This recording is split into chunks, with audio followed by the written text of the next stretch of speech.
What's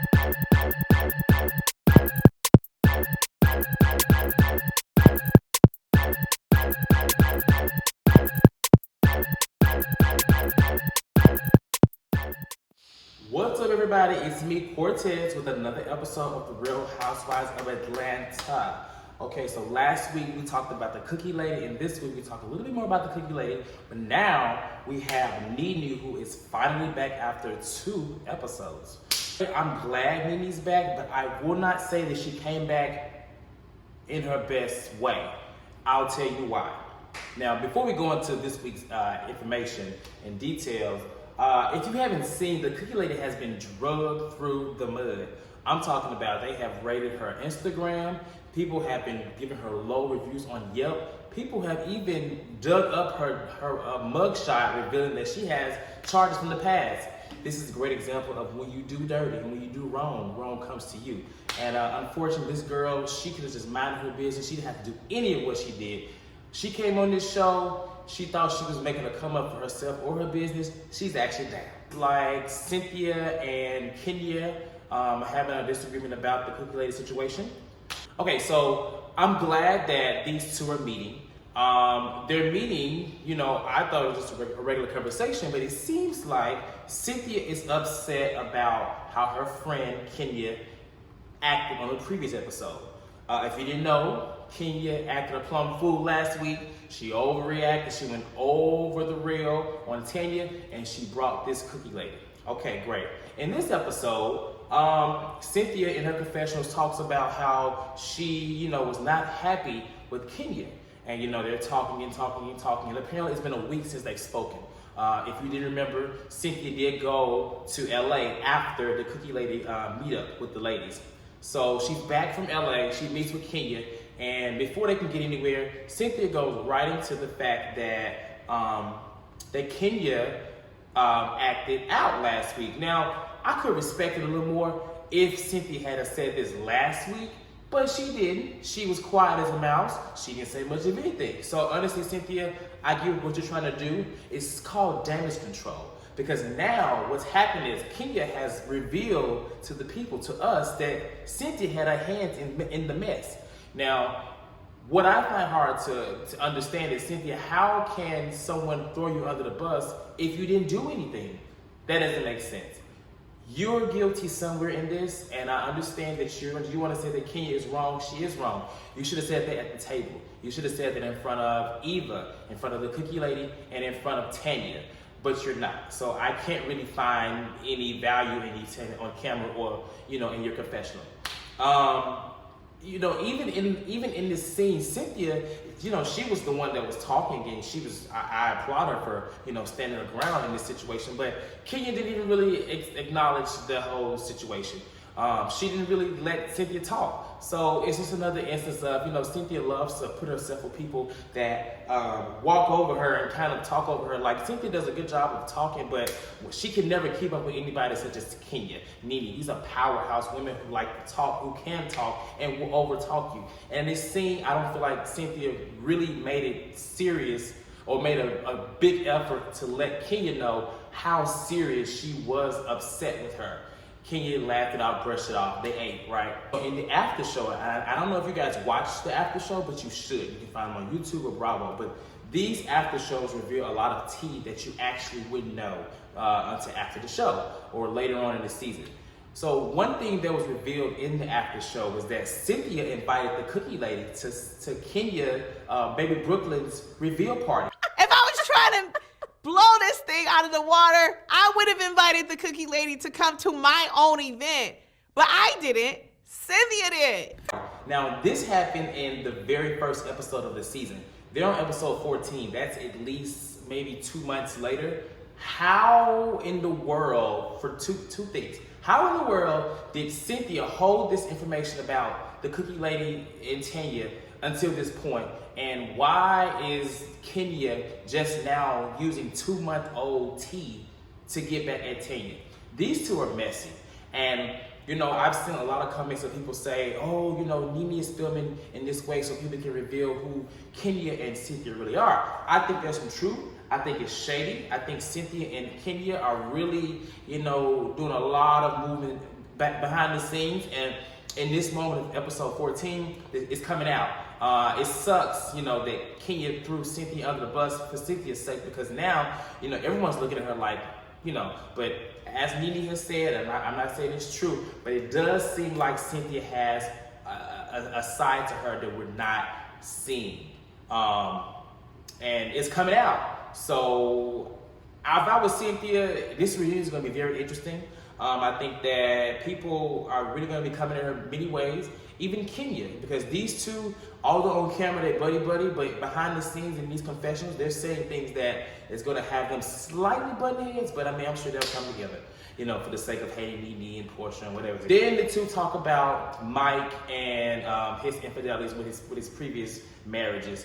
And honestly, I'm with Kenya. If you're telling me that this man is cheating on his two previous wives and whomever else, like, who's to say he's not going to do it to you? Now, in the after show, Cynthia said that, she feels like he got it out of his system. That's crazy. Okay. There's nothing you can say to say if a man is done cheating or anyone is done cheating. You can hope for the best, but Cynthia, you said yourself last week in the previous episode, what makes me any different? Nothing makes you any different. So all you can do is hope and pray that this man does not take you down the same road he did everyone else. Is there hope for Mike? Yes. Should Cynthia be worried? Yes. Okay, so the big scene, my favorite scene, and I'll tell you why. When Cynthia and Nene meet up. So I will say the scene was a little awkward from the beginning. It gave me Candy and Phaedra when they had their little issues and then they met up. It was kind of like silent, or maybe it could be edited. Either way, the conversation started off a little weird. Nene kind of was saying that there's been some changes in their friendship. Obviously, we know. The two go back and forth, and they kind of talk about, what each other has done. But Nene is constantly mentioning that Cynthia did all these interviews, before Nene said something. Now, we've heard this 1,000 times this season. So clearly we know that not only is Nene upset with Cynthia because she feels that she invited Kenya and didn't tell her, but she's also upset because Cynthia was going to the blogs and talking and having interviews about Nene. Nene claims that the reason why she did go to that one blog or do interview was because Cynthia had did 7 interviews. And okay, that's great. Now, what I don't understand is why Nene cannot at least own up to what she has portrayed. She's finding a way to justify everything, which, okay, that's a great point. But everything else, it was not justified. What I found the most key in this scene, Cynthia said she was happy. Now, at first I was confused, like I wrote. At first I was very confused because I was like, what does that have to do with anything? And as I watched it again, I was like, oh, I get it. I think when Cynthia said their relationship was toxic, I think she meant it. Because it is, these two go back and forth. They say nasty things to each other, and it's just like any couple. Like, they know each other for 10 years. And so it's like, at this point, Cynthia is saying, we don't have to be friends. And since we have not, I've been happy. Now, I don't know what kind of happiness she's talking about. It ain't like anybody coming in the Bailey wine cellar. And I mean, this alleged, get ready to be married situation with a cheater. But anyway, she's happy. So with her being happy, I think her saying that took Nene back. I noticed a shift in Nene's tone. And it also didn't help that, Cynthia was very unbothered. Like, her face, she was standing her ground, which she has been doing very well this season. And Nene just couldn't take it. Nene couldn't take it. That's why she walked out. And I didn't feel bad for Nene because I felt like she just had too much pride and she just would not take any type of responsibility or accountability for what she has caused in this situation. That's that on that. I was happy with Cynthia until she took her ass outside and followed Nene. Why would you go follow Nene? Why do you always follow Nene? This is happening so many times. I love Nene. But we know Nene gonna walk out, and usually she would leave. But the fact that she was still outside, whether production told her to stay or not, Cynthia falls right behind her and does exactly what Nene wants her to do. I'm sorry. It was very manipulative. I think that Nene knew she was gonna come out of there, and even when she was out there, there were no tears coming out. Nothing came out of Nene's eyes at all. Nothing. Those are the same type of tears that we saw at the bi-wig party. That was crazy to me. I thought it sucked that, it took for, Cynthia to keep saying she apologized for Nene to finally apologize. And what really irritated me was when Cynthia was still outside talking to Nene, comforting her. Nene goes into talking about how, she couldn't do this because she was blocked. I'm like, Nene, just stop talking. Say you're sorry. You said you don't want to be friends. Just take accountability and move forward, get closure, whatever you want to do. Because right now, what it's giving me is that Nene is still longing for that friendship. It seems like Cynthia has moved on. And realistically, I want Nene to be in that same place because this friendship is just not going to work out. As long as Kenya is involved, this friendship is never going to work out because Kenya and Nene will never work out. And that's just that. Nene has her leopard lunch. Now, I'm a little confused because from my understanding, that leopard themed party was her birthday party last year. I mean, I don't follow Nene like that, but I haven't been seeing anything about these brunches. So for her to say she's doing it, for like-minded women with business entrepreneurs and things like that, that's cool. Never seen it. But let's talk about the scene. Eva and Cynthia get there. Eva, thinks she's going into labor. She leaves. Cracked me up seeing Candy say, I'm not delivering no baby. That was so funny to me. But I think it was kind of convenient for Cynthia and Eva to leave. I'm not saying that was planned, but I mean, it just made, it was like, did they plan this? Did she think? No, let's talk. When Candy arrives, I think Candy's already like 25 to 40 minutes late, and mind you, Nene is not there. So at this time you have Candy and Tanya who's there. Now I'm surprised that Candy stayed because usually Candy would leave. Candy, she's not really receptive of Nene and her lady to some of her shit. So I'm surprised she stayed. But soon after, 2 hours later, I believe, or after the 2 hour mark, Kenya arrives. Now, Kenya arrived, I didn't even know she was coming because they didn't, Nene didn't say who she extended the invite to earlier, so I was surprised. I was like, oh crap. I was like, how's this gonna go? I didn't see her in any of the promo, but I was like, oh, this is cool. Now when she arrives, what irritates me is because she talks about how she came and what Nene did to her, but she talks about how she's looking for an apology. Why are you looking for an apology at Nene's event? Like, if you want an apology, maybe have a conversation. If you thought that this invite to this lady's brunch was a moment for you to get an apology, you were setting yourself up for failure. What type of apology do you think you're gonna get arriving 2 hours late? There is no way you thought anything positive would come from arriving to an event 2 hours late, especially Nene, someone who you was already beefing with. No excuse. You were looking for a moment. I'm glad you left. And I'm so glad that she decided to leave for that reason, because that would have been a whole nother mess. Also, because of her outfit. Now, it's kind of funny because when Nene does arrive, you see that they have the same outfit on, different color set, but a snakeskin purse.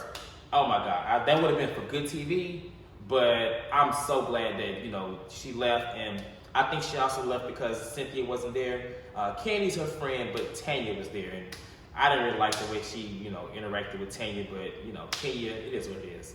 Tanya, girl, please, I need you to pep it up a little bit. Don't let these girls or this one girl do you like that. It kills me how Tanya is so damn chipper. Why is she so damn happy all the goddamn time? I love it, but Jesus, girl, get a little catty. You are not on The Price is Right. Come on. Get with the program. Get shady. After Kenya leaves, Nene arrives, and still there's no one at the table but them two.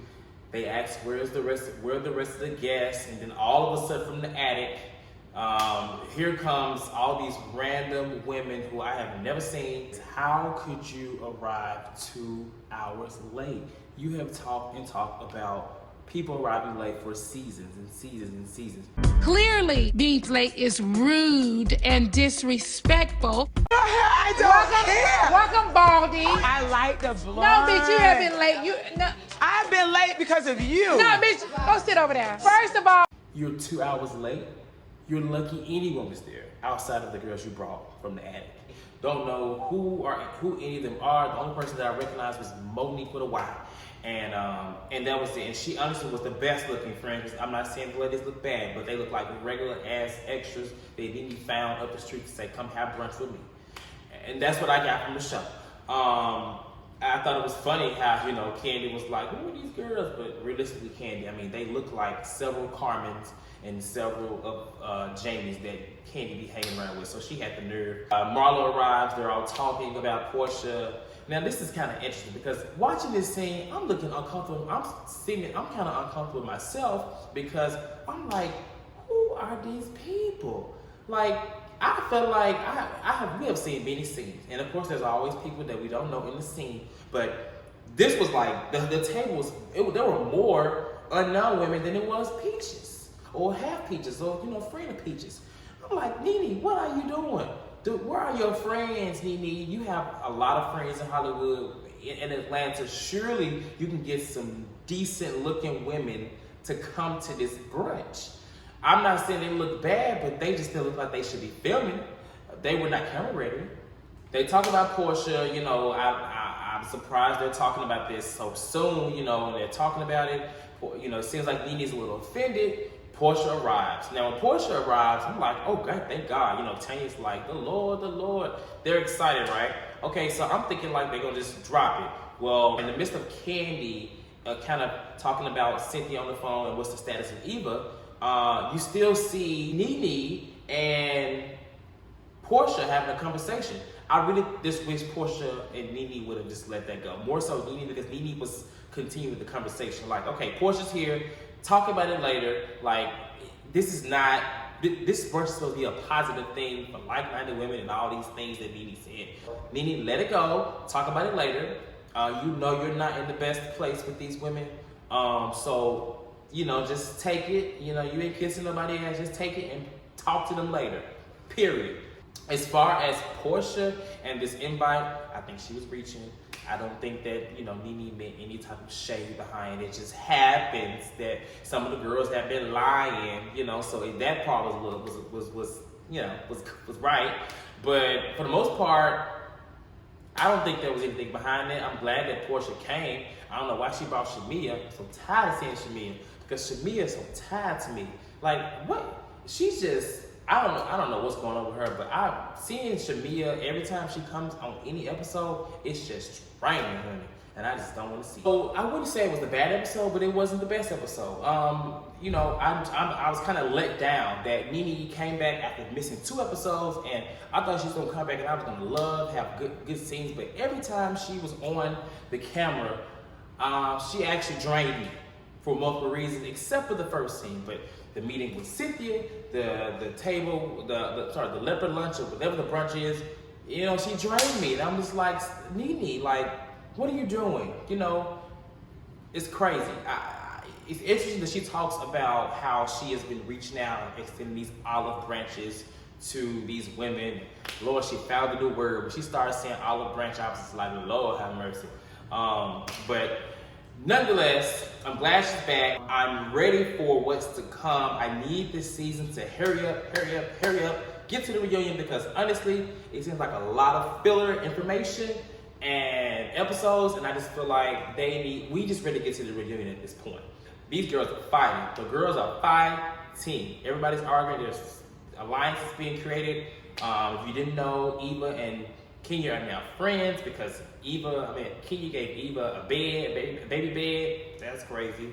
So the reunion I'm really ready for. I'm ready for Greece. I'm ready for the next few episodes. And I'm just ready to get to a point where I'm like, ooh, that was a good episode. Real Housewives of Atlanta. I haven't gotten it yet. The last good one to me was the Toronto episode, the episode before that. Right now, I'm bored. So until next time, thank y'all for watching.